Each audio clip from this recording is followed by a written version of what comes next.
I know what you did to Sarah. I woke up with blood on my hands and no memory of the night before. The body was real, the silence was louder than screams, and the worst part? I might not be innocent.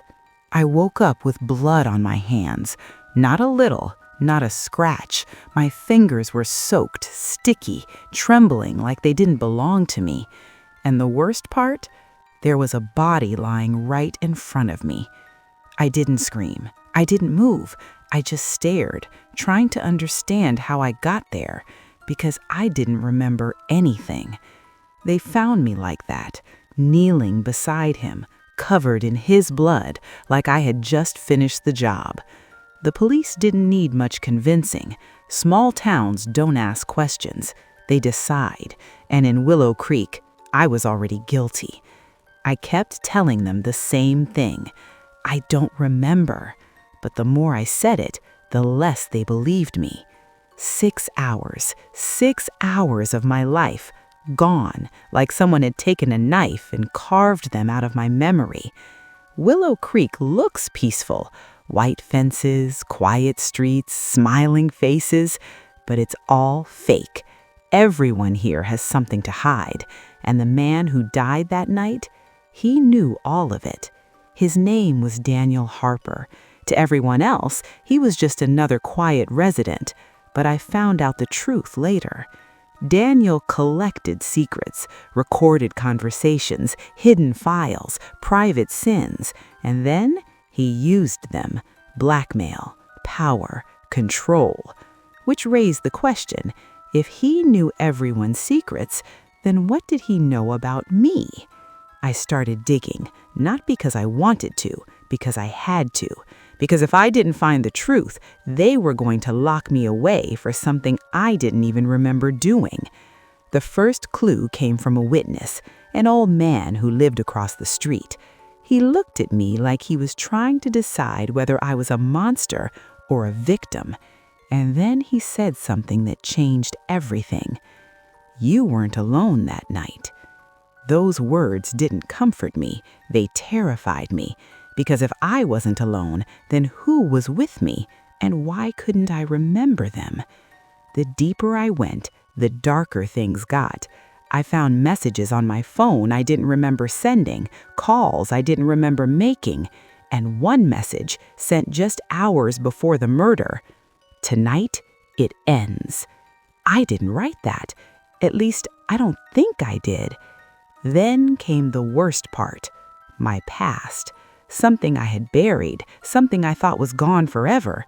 Years ago, in another town, I was a suspect in another case, another death, another night I couldn't fully remember. That's when people stopped seeing me as innocent and started seeing a pattern. I needed help, so I went to the only person who knew my mind better than anyone else, my therapist, Dr. Lewis. He listened quietly, too quietly, like he already knew what I was going to say, like none of this surprised him. Memory is fragile, he told me. It breaks, especially when it's protecting you from something painful. Protecting me? Or hiding something? The more I thought about it, the more something felt wrong, not just with me, with him. Then I found the recordings. Daniel Harper's house had been searched already, but the police missed something, a hidden compartment behind a loose panel. Inside it, dozens of recordings, voices of people in this town confessing things they'd never admit out loud, cheating, lies, crimes, secrets, and one of them was mine. I pressed play and froze. It was my voice, crying, begging, saying things I didn't remember saying, about Daniel, about how he was threatening me, about how he was going to ruin my life. I can't let him do this, my voice said. I'll stop him, no matter what it takes. My heart stopped. Had I actually done it? That night came back in flashes, broken, incomplete, like shattered glass. I remembered going to his house. I remembered shouting.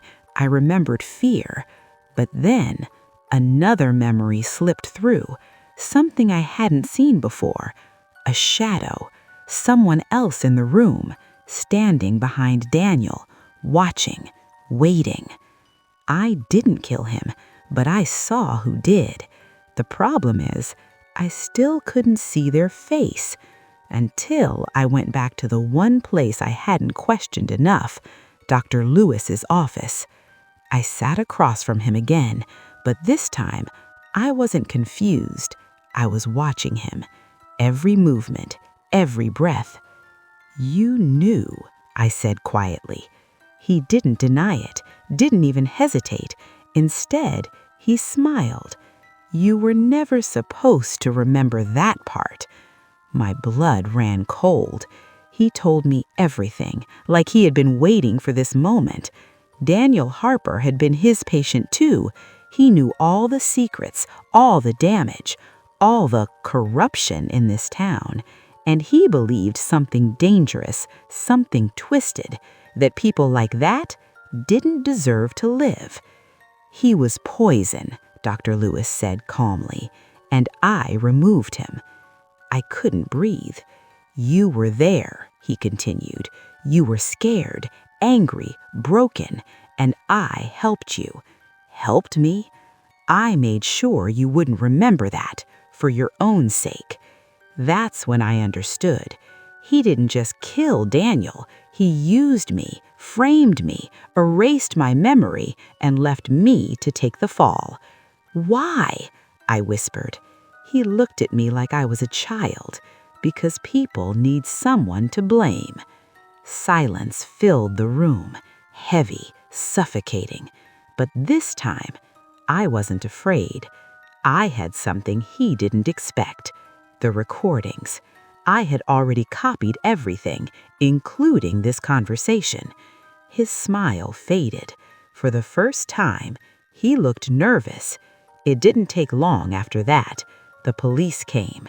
This time, not for me. Dr. Lewis didn't resist, didn't run. As they took him away, he looked at me one last time and said something I'll never forget. "You still don't know everything you did that night." I wanted to ignore it, pretend it didn't matter, but deep down, I knew he wasn't lying, because even now, there are still gaps, still pieces missing, and sometimes, late at night, I feel something crawling in my mind, like a memory trying to come back. And I wonder, what if he didn't erase everything? What if some of the darkness that night was actually mine, and I just don't remember it yet?